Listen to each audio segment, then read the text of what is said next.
RTV News, March 24, 2024, Nepal requests that China convert the Pokhara Airport's debt-trapping loan into a grant to alleviate its financial burden. China provided arms training and supplies to the communist insurgency in Nepal to depose the government and establish a puppet regime.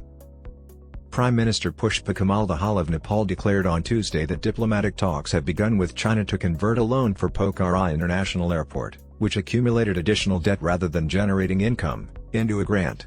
In response to opposition lawmaker Shandit Chowdhury's inquiries regarding the escalating loss and mounting debt, the Prime Minister of Nepal stated that negotiations are in progress to convert the loan into a grant.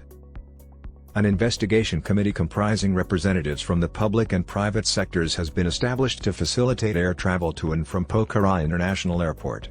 Subsequent to the committee's report, the requisite arrangements will be implemented to ensure the airport's smooth functioning. There are currently diplomatic discussions regarding the conversion of the loan obtained for the development of Pokhara International Airport into a grant. Prime Minister Dahal stated that due coordination will be established to oversee all essential financial management. Since its inauguration on January 1, 2023, Pokhara International Airport has not been frequented by any international flights other than Chinese chartered flights that occur infrequently. A loan agreement was established between Nepal and China on March 21, 2016. The contract specified a total loan amount of 1.37 billion Chinese yuan, of which 355.9 million were designated interest-free loans. It is the responsibility of the Civil Aviation Authority of Nepal, CAAN, the aviation regulatory body of the Himalayan nation, to repay the loan by 2036. A year ago, upon his return to Kathmandu from a visit to China, Nepalese Prime Minister Dahal declared that Chinese flights would be arriving in Pokhara, thereby providing some compensation for the loss. Although no such flights have yet commenced, the Prime Minister made the following statement on Tuesday: "A theoretical agreement was reached during my recent visit to China, September 22, 2023, regarding the commencement of connecting flights from multiple Chinese cities to Pokhara. I am confident that international flights would land at Pokhara International Airport, which would assist in recouping the losses." The Chinese ambassador to Nepal tweeted days before the airport's inauguration last year that the airport was a component of the Belt and Road Initiative, BRI, an assertion that the Nepalese government refuted. However, shortly after the transfer, the Pokhara Airport served as a prime example of the dangers associated with adopting China's infrastructure at all costs development approach. Chinese companies benefited disproportionately at the expense of the borrowing country. The construction division of state-owned conglomerate Sinamac, China Chemk Engineering, was instrumental in the Pokhara Airport initiative. Construction materials and apparatus were imported from China, and the airport was outfitted with security and industrial technology manufactured in China. Notwithstanding China's assertions regarding the caliber of the undertaking, an inquiry conducted by the New York Times unveiled a troublesome account. A comprehensive analysis of tens of thousands of documents and the participation of multiple individuals in the project revealed that China Chemk Engineering had consistently imposed conditions to maximize profits and safeguard its interests. Concurrently, it methodically dismantled the oversight of Nepal. Consequently, Nepal became embroiled in a substantial debt obligation to Chinese creditors, unaccompanied by the anticipated surge in passenger numbers required to repay the loans. Prior to the official commencement of the tendering process, the Finance Ministry of the Himalayan nation had already supported Chemk's proposal in 2011 through the signing of a Memorandum of Understanding. The Chinese loan agreement granted sole bidding rights to Chinese enterprises for the project. Chemk's initial proposal for $305 million for the airport was nearly double the amount estimated by Nepal. This prompted Nepali politicians to criticize the initiative, alleging that it was manipulated and that the cost was exaggerated.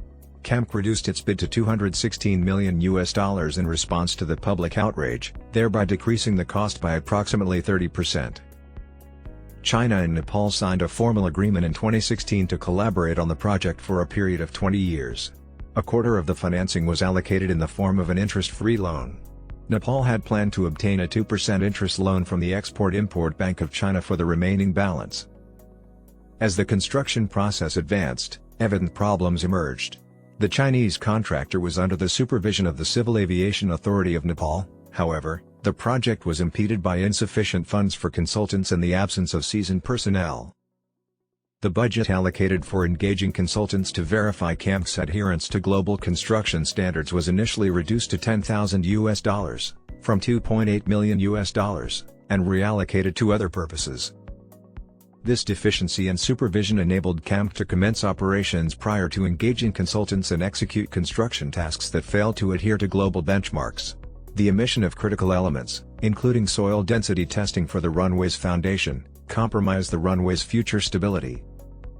In addition, the design of the airport's drainage system disregarded historical precipitation data and sloping topography, thereby heightening the potential for inundation. According to a report by the New York Times, the deficient documentation of the identity of vendors and the quality of construction materials manufactured in China violated CAMC's contractual obligations with Nepal. Although consulting efforts were anticipated to supervise CAMC's work, the Chinese company circumvented consultants and communicated directly with Nepali officials, who lacked construction expertise. Frequently, endeavors to acquire supplementary information or documentation proved in vain. The Export-Import Bank of China engaged a consulting firm, China IPPR International Engineering, to oversee the project's quality, safety, and schedule and verify Nepal's contentment with CAMC's work. In 2019, however, CAMC acquired IPPR, transforming it from a sister company to a direct subsidiary, further complicating the situation. Nepal financed the expenses for IPPR through a loan from a Chinese bank. Engineers from China who were engaged in the undertaking asserted that they were directed not to carefully examine the work of CAMC, emphasizing the delivery of an airport. Moreover, accusations emerged that documents about the credentials of IPPR employees stationed in Pokhara had been tampered with. Even employee credentials were manipulated in certain instances. These practices demonstrated a concerning lack of regard for accountability and transparency. The inability of Pokhara Airport to draw international flights, particularly those operated by Indian Airlines, threatened Nepal's ambitions for the airport. The largest airline in Nepal, Buddha Air, had submitted permit applications for flights to India but was awaiting Indian government approval. CAMC commissioned a feasibility study that estimated that the airport would receive sufficient revenues to repay its loans in terms of passenger volume. However, at this time, no international flights have begun. As a result of the airport's financial difficulties, Nepali officials reportedly requested that China convert the loan into a grant. This topic was discussed during the late September visit of Nepalese Prime Minister Pushpa Dahal to Beijing. The joint statement issued by China and Nepal during the visit did not mention intentions to discharge the loan, aside from recognizing the completion and operation of the Pokhara airport. The Chinese-funded and executed construction of the Pokhara airport in Nepal has engendered apprehensions regarding the artistry, the manipulation of supervision, and the nation's indebtedness. Furthermore, the airport faces difficulties attracting international aircraft due to diplomatic tensions with India sparked by its affiliation with China's Belt and Road Initiative. The Pokhara airport exemplifies the drawbacks of externally adopting China's infrastructure development model. It raises apprehensions regarding the airport's financial viability and transparency while exacerbating geopolitical competition.